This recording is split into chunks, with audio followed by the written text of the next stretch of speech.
दोस्तों नमस्कार, मैं अनुष्का शर्मा एक बार फिर भारतीय जनता पार्टी की उस मोदी सरकार के एक चेहरे पर तमाचा लेकर के आया हूं। उम्मीद करके आया हूं कि हिंदुस्तान के हिंदू जाग जाएंगे, क्योंकि सबसे ज्यादा पैसा हिंदुओं से लिया जा रहा है, सबसे ज्यादा टैक्स हिंदुओं से लिया जा रहा है। अब आप ये बोलेंगे भैया हिंदुओं से टैक्स क्यों लिया जा रहा है?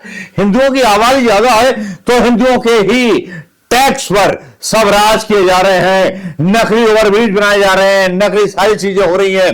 और तो और भ्रष्टाचार का एक मामला और जो खुल के आया था, माधवी बुच के जो शेयर मार्केट में पैसा लगाते हैं उस पर बहुत सारा हंगामा किया गया। हंगामा होता है, करप्शन होता है, अदानी के शेयर बढ़ाए जाते हैं, माधवी बुच की कंपनी अदानी के साथ मिली होती है। उस पर कोई भी मीडिया का सवाल उठाएगा। मीडिया के पास तो मतलब जो है कुछ बचा ही नहीं। जो प्राइवेट चैनल पर जब हम गलती से समझ बैठे कि ये राष्ट्रीय मीडिया है और जो दूरदर्शन मीडिया है वो सरकार का और जो राष्ट्रीय मीडिया है वो भी सरकार का, उद्योगपतियों का, तो फिर बचा क्या?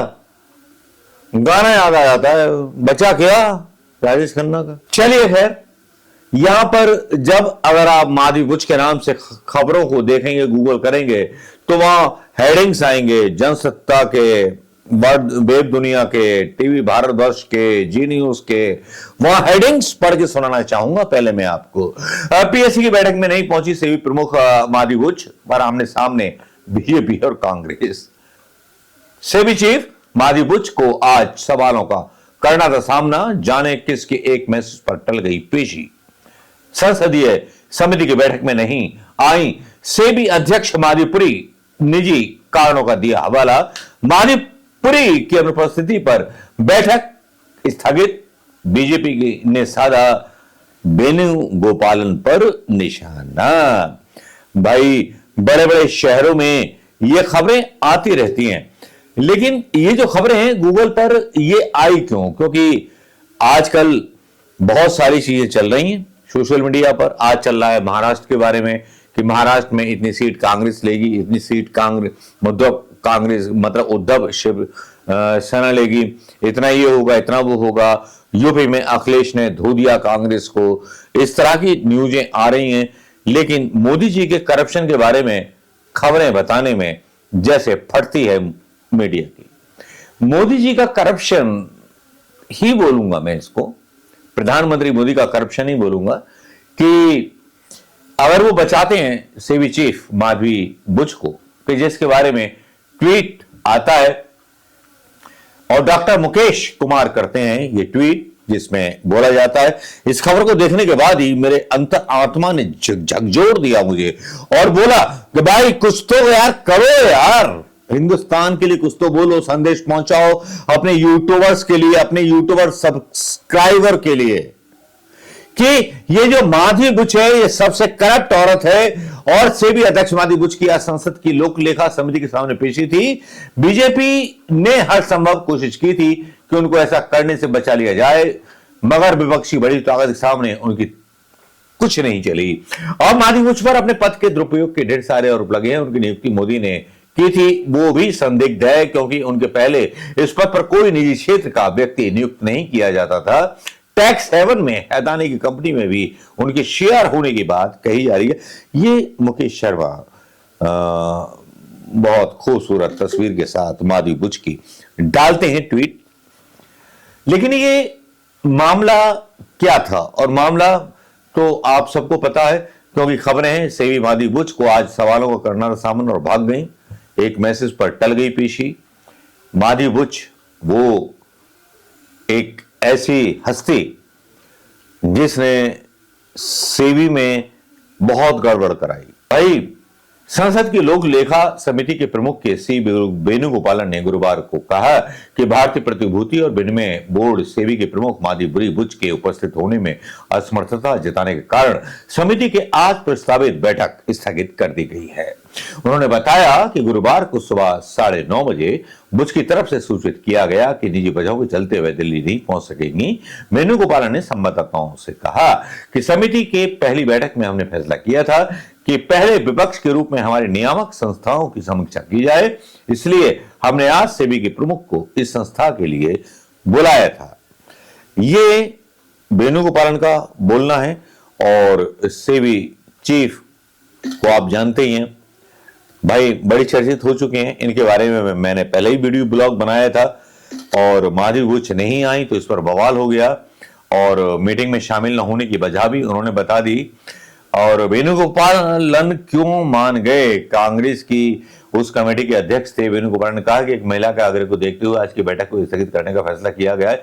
बैठक के एजेंडे में संसद के अधिनियम के द्वारा स्थापित नियामक निकायों की कामकाज की समीक्षा के लिए समिति के निर्णय के हिस्से के रूप में वित्त मंत्रालय और भारतीय प्रतिभूति और विनिमय बोर्ड के प्रतिनिधियों के मौखिक साक्ष्य शामिल थे। ये उनकी तरफ से बोला गया। पीएससी बैठक में बीजेपी सदस्यों को बोलने नहीं दिया गया। उधर बीजेपी के नेता ने केसी वेणुगोपाल के रवैये पर ऐतराज जताया है, जिसके बाद एनडीए नेता लोकसभा अध्यक्ष ओम बिरला से मिलने आज जा रहे हैं। भारतीय जनता पार्टी के नेता रविशंकर प्रसाद ने आरोप लगाया कि पीएससी की बैठक में अपनाई गई प्रक्रिया के बारे में हमारे पास गंभीर संदेह थे। पीएससी के अध्यक्ष केसी वेणुगोपालन आज का आचरण जिस तरह उन्होंने हमें बोलने की अनुमति दी और चले गए, ये असंसदीय और राजनीति से प्रेरित है। अब बीजेपी को मिर्ची क्यों लग रही है अगर माधवी बुच से पूछताछ हो रही है? और वेणुगोपालन ने इतनी छूट क्यों दी? क्या 1 करोड़ रुपया ले लिया वेणुगोपालन ने? और ये नाटक जो दिखाया जा रहा है जनता के सामने जो खबरों का, ये कुछ अलग है या वेणुगोपालन ने कुछ समझौता कर लिया? मैं हर कांग्रेस के नेता को, क्योंकि कांग्रेस के नेताओं को सीट बेचने का शौक बहुत है, मतलब एक शक पैदा होता है। बीजेपी परेशान, एजेंडे में कानून द्वारा स्थापित नियामक निकायों के कामकाज की समीक्षा को शामिल करने की समिति के फैसले का कोई विरोध नहीं हुआ था। हालांकि बुच को बुलाने के वेणुगोपालन के कदम ने सत्तारूढ़ पार्टी के सदस्यों को परेशान कर दिया था। सत्तारूढ़ पार्टी के सदस्य परेशान क्यों हो गए? क्योंकि वह अमेरिकी संस्था हिंडनबर्ग के आरोपों से खड़े हुए राजनीतिक विवाद के केंद्र बिंदु में रही हैं। बुच के खिलाफ अमेरिकी शॉर्ट सेलर कंपनी ने हितों के टकराव के आरोप लगाए थे, जिसके बाद कांग्रेस ने उन पर और सरकार पर तीखे हमले किए। पद का वेणुगोपालन कर रहे हैं दुरुपयोग, ये निशिकांत बीजेपी के नेता ने आरोप लगाया। पीएससी के सदस्य निशिकांत दुबे ने गत 5 अक्टूबर को समिति के अध्यक्ष वेणुगोपालन पर केंद्र सरकार को बदनाम करने और देश की वित्तीय ढांचे और अर्थव्यवस्था को अस्थिर करने के लिए निरर्थक मुद्दे उठाने का आरोप लगाया था। भारतीय जनता पार्टी सांसद दुबे ने लोकसभा अध्यक्ष ओम बिरला को एक लेटर लिखा, जिसमें कहा गया था वह अपने पद का दुरुपयोग कर रहे हैं। तो अब यही चलता रहेगा। निशिकांत, भारतीय जनता पार्टी के लोग जो है आरोप लगाएंगे और वेणुगोपालन जो है मान जाएंगे कि बुच आज नहीं आई, बस टल गया मामला। क्या यह जरूरी था? अगर आई नहीं है, उन्हें क्या टाइम से नोटिस नहीं दिया गया था या टाइम नहीं था, तब उन्होंने जवाब क्यों नहीं दिया था बुच ने? मुझे लगता है कि वेणुगोपालन भी बिक चुके हैं बुच के हाथों, अदानी अंबानी के हाथों, और राहुल गांधी को खबर ही नहीं है। वरना बुच की आज पेशी होती और सवाल होते। ये बीजेपी की जो लोग विरोध कर रहे हैं, जिनकी खबरें मैंने आपको बताई, और ये खबरें डाली गई हैं जी न्यूज के द्वारा, जो मैं आपके बीच साझा कर रहा था। कोई ना कोई बात थी, कुछ ना कुछ तो खुलासा होता। वेणुगोपालन ने क्यों माफ कर दिया बुच को? क्यों इतना समय दे दिया बुच को? अब तो हमें भी लगने लगा है कि कांग्रेस के कुछ नेता राहुल गांधी को अंधेरे में रख करके बहुत बड़ा गेम प्लान कर रहे हैं और बहुत बड़ा गेम खेल रहे हैं। वेणुगोपालन उसका एक हिस्सा मात्र है। यह राहुल गांधी की मतलब सज्जनता है कि जो ऐसे लोगों को कमेटी का अध्यक्ष बनाते हैं, जो थोड़ी भी पावर नहीं दिखाते। संदेश जो मीडिया में न्यूज आती है, संदेश यही जाता है कि कांग्रेस भी बेईमान है। इस दाग को कैसे छुटाओगे जो जनता के बीच और सोशल मीडिया के बीच जाएगा? उस आदमी के लिए जो आदमी राहुल गांधी और गांधी खानदान को कोसता रहता है, और माधवी बुच नहीं आई और वेणुगोपालन के मुंह से एक शब्द नहीं निकला कि मोदी ने सेटिंग कर दी थी इसलिए नहीं आई। क्या एक भी बयान वेणुगोपालन का किसी मीडिया पर चलाया गया, या वेणुगोपालन ने अपने ट्वीट में यह बात लिख ली? बात तो निशिकांत दुबे की और रविशंकर प्रसाद की आई। क्या लगता है दोस्तों, क्या वाकई ईमानदारी से माधवी बुच की जांच कांग्रेस के द्वारा की जाएगी?